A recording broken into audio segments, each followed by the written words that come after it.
You're watching this Info Corona special, and we are focusing on the state where all eyes are on a particular minister. The health minister of Kerala is with us, and remember, several health ministers are seeking her advice at the moment in the fight against Corona. I want to ask you, KK Shelja teacher again, what is the model now as you enter lockdown 4? How is it different from the previous model? Do you continue to increase testing because Kerala has been testing aggressively? Will you follow the same policy of aggressive tracing and testing? We are continuing the same policy, that tracing, testing, quarantine and treating. But we are slowly increasing the test. We have to conduct more sentinel surveillance tests, some pool tests among the health workers, and sentinel surveillance test, sometimes a bulk test from some hotspot. That we are increasing, but it is under our guidelines, the previous guidelines itself, but we are containing more sentinel surveillance tests because we want to know whether community spread is happening or not. Another thing is we are testing all the peripheral pneumonia cases. We are eagerly watching whether the peripheral pneumonia cases are increasing. Up to today, it doesn't increase. No new cases of peripheral pneumonia case, no increase in peripheral pneumonia case in the villages or in the cities. But I have to ask you this, KK Shelja. I'm told your personal and family life has taken a hit. You're a grandmother and you barely had any time to spend with your granddaughter. I believe you actually met her only after almost 3 months. For around 3 months you were out of the house and then you had to go back to Thiruvananthapuram. Has this been a very difficult 3 months away from your family fighting this war against COVID as health minister?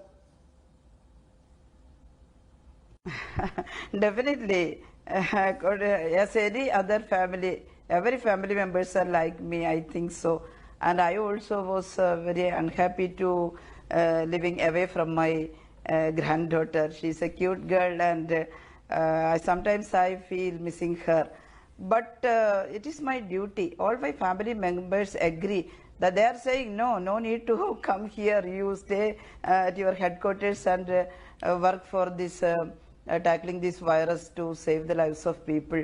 And they are very cooperative to me. My husband, my son, and my son, daughter-in-law, and my little one. Little one was a little unhappy that her grandma, he's seeing her grandma only in telephone, in WhatsApp or like that. But physically, she cannot touch me. That is a problem. But I didn't take it a great problem or difficulty because I am doing my work to my society. I know, of course, you started your life as a teacher. That's why you're called Shelja teacher. Let me ask you, therefore, one final question. A lot of states have been talking to you. I know the Maharashtra health minister had a video conference with you a few days ago. What is that one advice you are giving other states, or dare I say tomorrow other countries, that you have learned from the experience in Kerala? Yeah. You see that ours is only a small state in a country, Kerala. In India, we are a small state, and we are no one to advise the whole world. But a method we following, we are enthusiastic in that method. And if anyone wants to follow that method, definitely they can follow. But we have a system here. We created a system previously, and also we are changing something in the health sector. I have one thing to give their attention to that everyone should work to have a very good public health system and primary health system, people-centered health service in each and every country. That is the answer. That is the only answer to improve our public health system, affordable treatment to affordable healthcare system to all the poor people. It should be an equality-centered approach, not only for the rich people but also for the poor people. We should look at them. We should focus on that poor people. They should get affordable healthcare system everywhere. Definitely in the village level, in the grassroots level, in the doorstep, they should get a very good healthcare system. We are preparing for that. We are doing that, and we are improving that system. All the world countries should find out this. not only the insurance or like that.